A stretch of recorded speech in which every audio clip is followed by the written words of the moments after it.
Morning. My name is Lorrie. Welcome to my channel. We are quilters. Today we've been working on crazy blocks and some embellishing. And today we are going to use a base, and this is just a piece of cotton, but we are going to use a base and make a crazy block using some fancy fabrics. Marion, this is for you. I'm going to flip it over to the drawer of fancy fabrics, and we're going to do some rooting around. Let's see what we've got to work with here. Oh, some nice embroidered stuff. Normally I would do 12.5-inch blocks. Oh, something else that's embroidered, but I like this blue fabric. It's going to be repurposed. That was a yard sale find. And look at this. Somebody made this into I don't know what that was for, but that's pretty colors. Some fuzzy stuff. Some black, stretchy, silky stuff. Oh, look at that. It's like a fine corduroy almost. Let's throw that over there. Since we seem to be going with some blues, it won't take much to cover that all up. Oh, some canvases. I have a much bigger selection at home of fancy things. Oh, look at that pretty brocade. Look at that. It feels like upholstery fabric, but it is so cute. Let's throw that up there. Look at that. Ostentatious purple. Ooh, and some glittery red. Oh, that is some stretchy stuff. I think that will, some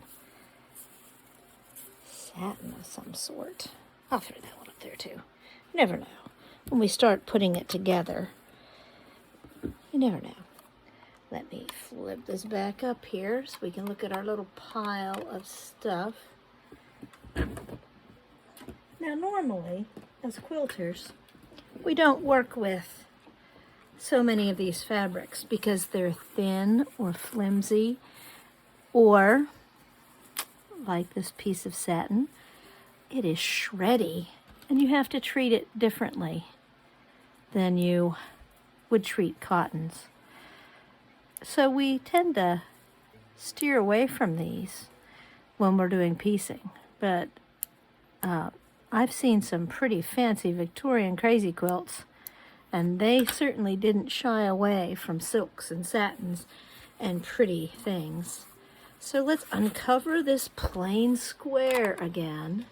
Let me adjust my camera, and let's play it out and sort of cover it up. See what we can do, and then we will sew right to this foundation so that when we add embellishments, this thin fabric or this stretchy fabric behaves itself and stays attached to the foundation.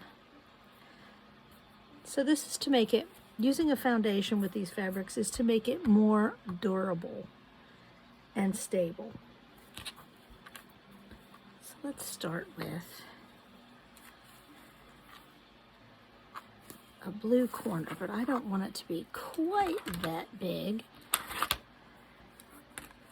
So, because I'm only doing a 6.5-inch square, so I'm going to hack that off. And I'm going to leave some room for seam allowances and fancy things. I do love this fabric. And I would love to get a motif from this onto here. That might be another day though, since I'm just creating a base for the fabric. Oh, that is absolutely, I'm gonna go with the word stunning.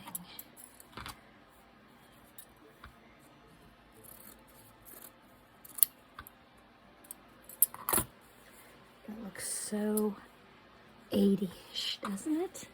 80-ish. That's my word. Oh, I'm going to cut a piece out of that.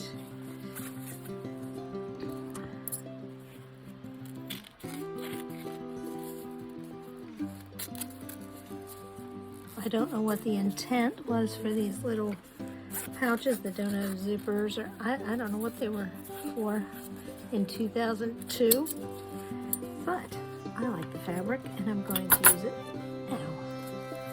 Who knows? Maybe I'll find a use for the twos. Well, I think I'd better pull that to the side and trim it straight so it's easier to sew on. It might still be a little difficult, but that's all right. Once it's attached to that base, it will be less difficult.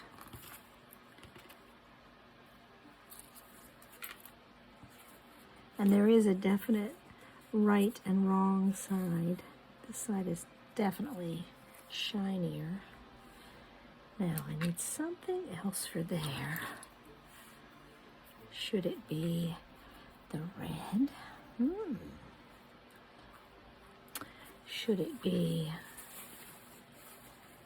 the purple? Marion, I can hear you saying purple, purple, purple.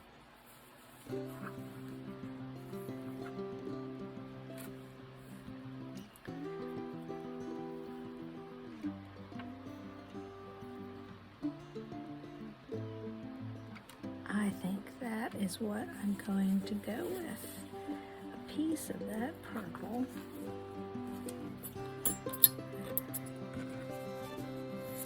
So I don't have a lot of pieces covering this, and that's okay, because it is going to be embellished within an inch of its life later on.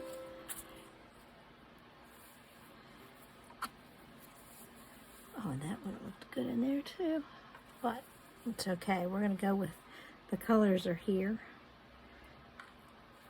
and then we're going to choose colors to go with. So let me talk about how I'm going to attach this to my base. I'm going to start with this longer, stiff strip, and I'm going to, just like I would if I were doing paper foundation piecing, I'm going to sew that on, flip it over, and give it a little press. And it should cover that whole corner. Maybe I'll move that over just a tiny bit. So I'll sew, flip and press, and then I'll do the same with the blue. Sew, flip and press, and then the purple, sew, flip and press. I'm going to, since this is some slickery, slippery stuff, to make it have some control, I'm going to do some pinning. And you all know how I feel about pinning and pinning and pinning some more. That's just one more step that I'd rather not do, but sometimes I'd rather not pick things out or have things shift or pucker or misbehave either. So I'm going to pin before I sew, just this once.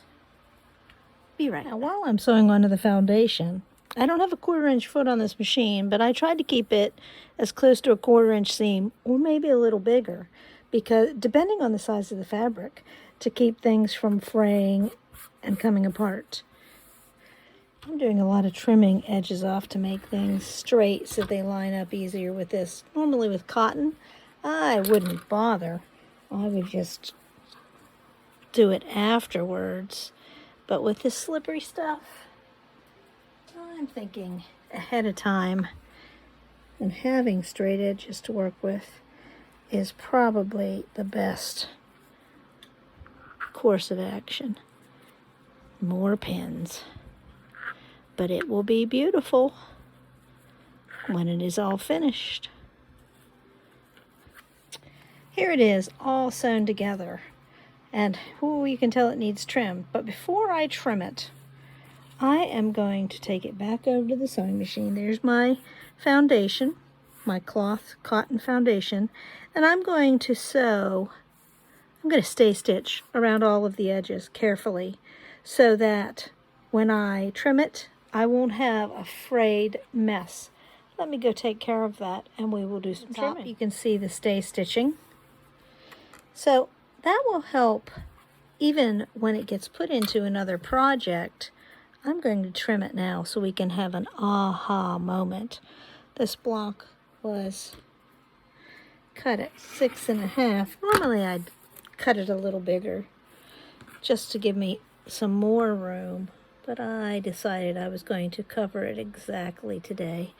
And since 6.5 was what I've been working with, I figured I'd throw in a fancy schmancy block.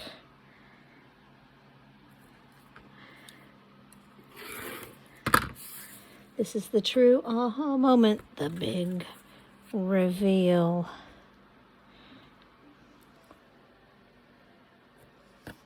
Hang on just 1 second. Here it is, without embellishments. Ah. There you go, all ready to embellish. If, for some reason, and I forgot to mention this, these two fabrics are very slippery, very slickery.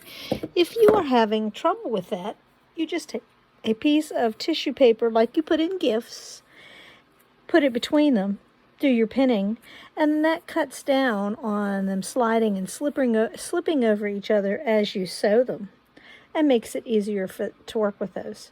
There are other fabrics that have tips and tricks too. I'm sure they're out there for you to find on YouTube on other people's channels. So, see you on Friday for Blab Fest.